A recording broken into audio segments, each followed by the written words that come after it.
two. Down to one. It's game. Yes! This ball is crushed. MC Cannibal, rap Hannibal. Here to change the game, mainframe, all y'all programmable. Coaching on tracks, balling like a paper like Phil. I'm on being for real, my rhymes convict and heal. Welcome to the Faithful Fan Show. I'm your host, Tony Cook. I am joined today by two of my most faithful fans to come through the show. KC, aka K Sizzle. AKA Mr. Full Stomach himself. Let me not leave that one out. And we got Corey, aka Young Star, aka Young Steez, aka the Sports Guru. We got them all in here today. Full house. Hey, it's been a crazy couple weeks. We've seen some trades down. We've seen some NBA players get slaps on the wrist and punishments for some foolish behavior off the court issues. Couple players. We'll get into that. And then we also got the draft. We'll start with the draft, gentlemen. I know y'all saw, and we've been seeing who the number one pick was going to be and where he was going to go. So there's no surprise. But I haven't actually asked y'all how you feel about the number one pick overall. Wemby. Sorry if I butchered that. But KC, let me ask you first. How you feel about the number one pick of the NBA draft this year? Man, I feel like they're putting too much unnecessary expectations on this young man. The things that I've heard them say, like if he's Anthony Davis numbers, he's a bust. If he's Hakeem Olajuwon numbers, he's a bust. That's crazy. He's not the GOAT, the greatest we've ever seen. He's a bust. Yeah, that's crazy. What? That's crazy. The word bust is so harsh for a player that produces at an all-star level. Stop it. If he gets there. So that's my first thing. Too many unnecessary expectations. Just let the young man be. The second part of that is he has some incredible highlights. I seen him come down the court looking like a point guard, do a step back three-pointer, miss it, jump over everybody and put it back dunk. How the guy shooting a three and end up doing a put back dunk? Wild. What did I just see? I had to watch it like 18 times just to make sure my mind wasn't playing tricks on me. Yeah, dude, I saw him go down the court. He looked like Steph Curry navigating the fast break. Like he had a defender on his hip like this, and then he finished like Giannis at the rim like this. Like, yo, you can't do anything with that. Corey, what do you think? I'm gonna ask you. There's been a couple Spurs legends at the center position. We've had David Robinson, Tim Duncan. From what you've seen, it's highlights. But do you project him being better than a Tim Duncan, a David Robinson? Or do you think, let's tamper those expectations? What do you think? Not Tim Duncan. Maybe David Robinson, but definitely I don't know about Tim Duncan, man. Tim Duncan's one of the greatest ever. That's tough. Ever. In my personal opinion, I think this year, Rookie of the Year is either going to Scoot or Brandon Miller. Okay. I honestly don't know if he will play this whole season. If the Spurs are smart, I think they could let him get some meat on him, work him out all year, and get another draft pick next year, be top 3, top 5, and then they'll have a chance. Corey G. Emmett, hey, the Sports Guru G. Emmett already. So you would take the process approach almost, and he doesn't have an injury, obviously, but like the Embiid approach where they had Embiid, but they ended up getting Simmons, Fultz. They got a couple of other first, second round picks. I think that's the only way they get back to their glory days. I mean, if they try to play him and just burn him out without getting any other parts, I just don't see any type of future for him. It's gonna be pretty tough. So I think that they're gonna have to get him some weight on him first and foremost. Okay. So you saying that, honestly, that's you saying, I'm not even going to ask the question, do you see him as a LeBron? Come on the court, average 25 type player. KC, because I see him, and if they let him play, I think he'll average 25, 12. I think he can average 24 points a year. So I think he'll get injured halfway through the season because of his height, and it'll be a Porzingis type thing, honestly, me. But Casey, what do you think? if they were to, take the guardrails off and just let him go out and do his thing, I could see that. But we got to keep in mind, we talking about Pop. Popovich. We talking about Pop, right? Pop is the rock star on his team. Absolutely. Right? Not a Cavalier situation with LeBron. Right. But what happened the last time that Pop had a player who wanted to be a rock star, Kawhi? They bumped heads. Yep, get out of here. Kawhi had to go, right? So the question is, what is that relationship going to blossom into between Pop and Wemby? Because ultimately that dynamic is going to determine the staying power, the career, the impact that Wemby has in a Spurs uniform. But I hear what you're saying and I agree with everything. Corey, I'm going to circle back to something you said. That would be crazy. So people are going to say he's a bust. If Scoot, if what you're saying plays out, the writing's on the wall. He's about to get killed. If Scoot comes out and Miller comes out and balls, and this fool ain't even playing after all the hype, after all the next big thing, the next GOAT, and he sits. I can see Pop doing it. That's why it's like almost like it's really a real possibility that he sits this year. It's crazy. It's the same thing with Chet Holmgren. I mean, he was so touted last year. He's gonna be the next thing. He's gonna be the next thing. Got hurt, and they had a chance. I mean, I think they were probably like, "Oh, we might get another top pick next year." And then Shai goes and balls out. They were too good. First team All NBA. I was like, "Oh shit." Yeah, well, that sucked. I'll tell you this though: if I was the Hornets, I probably would have passed on Brandon Miller. Simply because he came out and said that Paul George was the GOAT. Yeah. He's not. What is going through this? What? That's a troll, though. He's trolling. There's no way he really believes that in his heart of hearts. That's not his favorite. Yeah, you had to take him though. When they already have Melo, you gotta take that nice little forward, small forward. And honestly, and they're close enough to where, because Terry Rozier is a good piece. Like, that's a good piece to have alongside LaMelo. You don't want to Scoot and LaMelo battling for the same thing. They're both trying to get shots up. They're both trying to run. Rozier's a good side guy to have with him because he plays defense.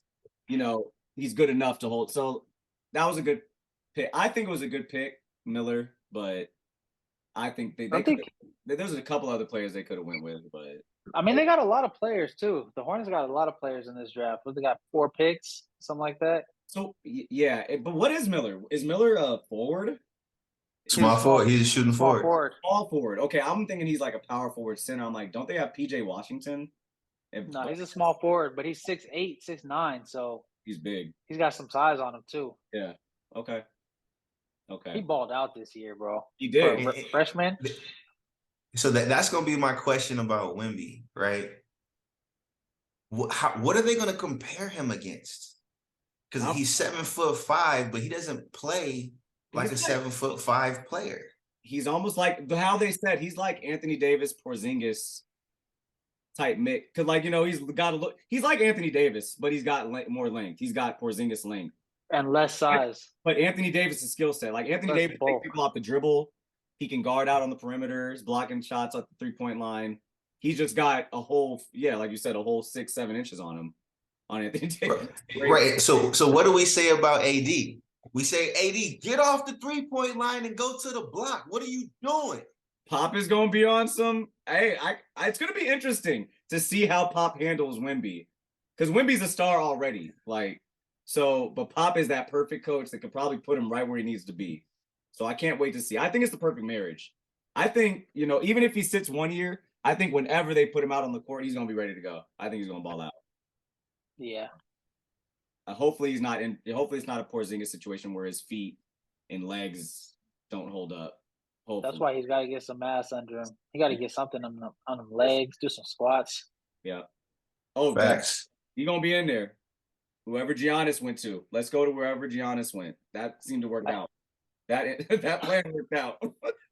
But guys, enough draft talk. We're going to switch gears. We're going to go over to some of the madness that's been happening off the court. Zion Williamson. I don't even like talking about this kind of stuff and like the Ja Morant stuff. It's nonsense to me because I don't even like shedding light on it. But Zion. It's kind of funny. You can't help but laugh. Bro ain't been playing, but he been out there playing. He been getting his workout in for sure. He's a player for sure. KC, what's your first take, or what would you tell the young man? Like, you're the OG to me. What would you tell the young man caught up right now? Oh my God. What would be your what first? Would I tell? What would your advice at this point? Because right now it's like, oh dang, the crap's hit the fan. Zion, who you go with? You go baby mama number one, baby mama. So I personally think that Zion is in a similar boat with John Morant, where they've made so much money that you really can't tell them nothing. It sucks. There's nothing at such a young age, and it was handed to them. Like I look at Zion as a exaggeration of James Harden. So what I mean by that is James Harden will go 3 for 30 and then go party at the strip club that night. Yeah. Zion ain't even playing, and he's clearly still going to the strip club and partying that night. Right? He's like an over-exaggerated version of James Harden as far as I'm concerned. When he's on the court, he's very dynamic, he's explosive, but he can't stay healthy, he can't keep his weight down, and he's continuously getting these big checks. So it's like, how do you get somebody to act right when they're continuously rewarded for what they've been doing? Yeah, scenery change. Honestly, what's happening? I feel like Zion will. Well, I don't know if his injuries will help this, but I think he'll get better from this situation. The Ja situation is a whole other one. But Corey, what would you tell the young man Zion if you could sit him down and be like, brother, slow it down? What would you tell him? First of all, save your money, dog. Why are you spending money on side women when every woman will go after you? Bro, tell us how much. 100,000 a month, bro. That's just stupid. Like, for real, that's stupid. And I don't think they realize. I mean, like Casey said, it's just too much money at too young of an age. You know, at first they were getting what for the first round pick? They were getting like $4 million a year, $5 million a year after taxes. Yeah. You're probably seeing 1.9. I mean, he just signed $220 million. Like, even after taxes, it's just like it's stupid. It's stupid. But to give one person that is not your mama, or baby mama, or original baby mama. Yeah. Well, now. Yeah.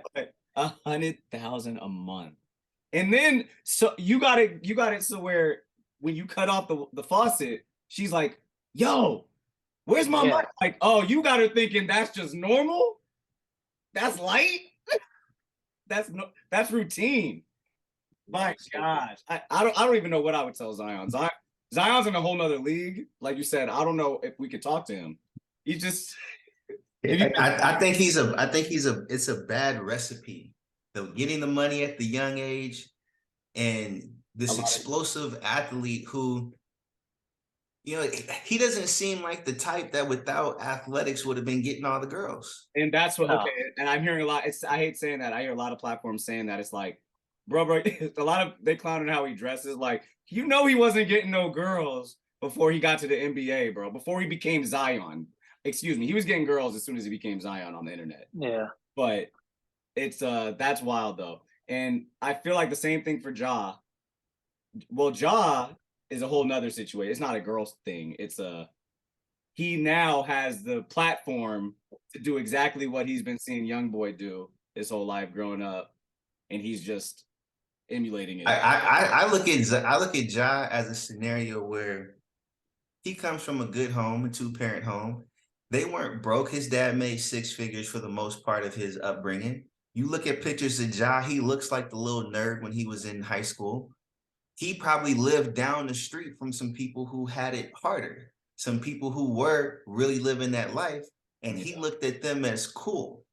And as Ja got his superstardom and going into college and was looking like he was getting to the league, I'm sure the people he knew already who lived down the block, they saw an opportunity to, hey, let's buddy up, and he got his coolness from hanging with those thugs. That's how it works. That's usually the the chain of events. That's how it goes. That's how I see it. It's like I think about what Nipsey Hussle said: "Circle got smaller, everybody can't go."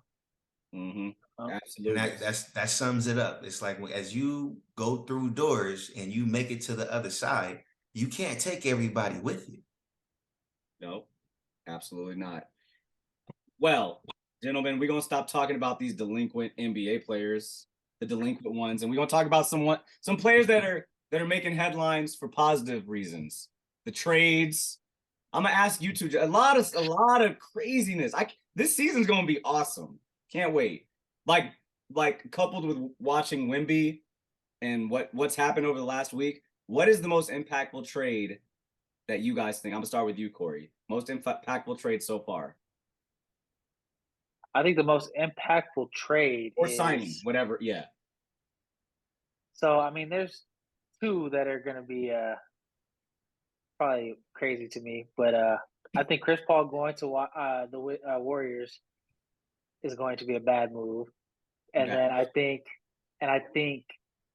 the Wizards getting rid of Bill is going to be a good move for them. I think it was time to just start over, start from scratch. They gave him anything and everything he wanted, along with John Wall. I think it's time for them to start on a new page. They got Jordan Poole. They could actually try to attract some people and not have so much on their plate and be depending on one person. Nothing's going to happen, and we've seen year after year nothing's happening with Bill. No matter what they do, no matter how much money they put into it. Yeah, I don't think he's a good enough star, and the location's good enough for an attractive enough star to come. You know what I mean? And pair with him. John Wall was the best they was going to get, like you said, or Porzingis, which came in a trade. Yeah, I wasn't. And I just think the Warriors, Chris Paul just has something to where he's not allowed to win. Wow. So I think they're going to skip this year and see what happens next year, but they're not winning it this year. That's for sure. So, in your eyes, most impactful trade so far has to be the Porzingis to Boston. Like they got the best. Who got good, or did Washington get the biggest elevation just by getting rid of Beal, or is that what you're saying? Yeah, I think just being able to start over, getting that fresh start, I think that's impactful for them. I think it's going to be a good thing where they could have a clean slate and try to make something new happen. I just think everybody else is trying to stack up with irrelevant players that have a lot of money on the books. I got you. Okay, Casey, I'm gonna ask you the same question. Most impactful so far in the free agency. I think all of the trades so far have been kind of a wash. Like, no, to me, no one jumped head and shoulders above anybody. From the Phoenix Suns, you got more offense, but you have no defense on that team now. Yeah. The Chris Paul trade, I feel like the Chris Paul going to the Warriors I feel like they're gonna spit in Chris Paul's face. I feel like this was a setup to do him bad. Like this is about to be the end of Chris Paul. There's been a rivalry between Chris and Steph for a long time, since 2012. All his teams. And Steph has won that rivalry consistently year in and year out since 2014. So for damn near a decade, Chris Paul has physically taken the back seat to Steph Curry without wanting to do that. And then you put them on the same, and now you got to expect Chris Paul to come off the bench. Like, I don't see that working out. I think that's the only way it goes is Chris Paul off the bench. And they're going to start like a DiVincenzo because he played well in the playoffs. I think they're going to lean on giving DiVincenzo Poole's minutes. Mm-hmm. And Chris Paul sitting behind DiVincenzo is going to be the ultimate heartbreaker for him. That's going to be. But we've tried everything else. Do you think he's like I feel it makes the most sense. He's cerebral enough for the Warriors. He's not a Russell Westbrook. I feel like he's not. Maybe he is. Maybe all these players are super ego driven. I wouldn't come on, dog. But like, why are they staying in the league if they're not ego driven? But if you're going to this team, the Warriors, highly touted Warriors, he didn't ask to go. Very true. That's the other thing. It's a trade. And he's definitely not. And he's definitely not asking to sit behind Dante. That's a bad idea. It's bad. Stop. Like I feel like the only white boy named Dante in America. No, hey, he's cold though. Dante DiVincenzo. He was born cold with that name. Dante DiVincenzo, and he's redhead. Oh, we on. Crazy dog. But if I had to pick a winner, I would probably pick Memphis. I was gonna say Marcus Smart. The reason, like Marcus Smart is gonna come in there and revolutionize their locker room with all those young players that they have. He's gonna set the tone. I feel like the biggest loser is Boston. They lost their adult in the room. They lost the person who gave them a dog in the fight when they're in the back alley. Yeah, like who's their scrapper now? Yeah. And Smart is going to be everything for Memphis that Dylan Brooks pretended to be or tried to be. Exactly. That's exactly what Marcus Smart actually is day in and day out. He's actually guarding LeBron, and LeBron, he's going to give him some trouble, and he's not going to go 0 for 12, in elimination game from the field, Yeah, and I feel like Porzingis, yes, he's a unicorn. Yes, he can have some amazing moments, but is he going to stay healthy? And I don't feel like his basketball IQ is high enough to really move the needle. Yeah. And the fact that one thing though, there's two people, Draymond opted out, and the fact that Chris Middleton opted out of $40 million guaranteed this next year is very interesting to me. It's very interesting. Because I don't know if the Bucks want to extend that and pay. You know what I mean? I don't know if they want to pay more than that for Chris Middleton that's been injured for the past couple. $40 million guaranteed this next year. That means he's looking for $230, $250. Well, I don't know if Bucks trying to pay that. He might be out the way. He might be on his way out. That's with interesting. The new coach. That's interesting too, for sure. He about to find himself in the Dennis Schroeder experience. For real. Poor Dennis. Oh my God. Dennis got that money back this year though.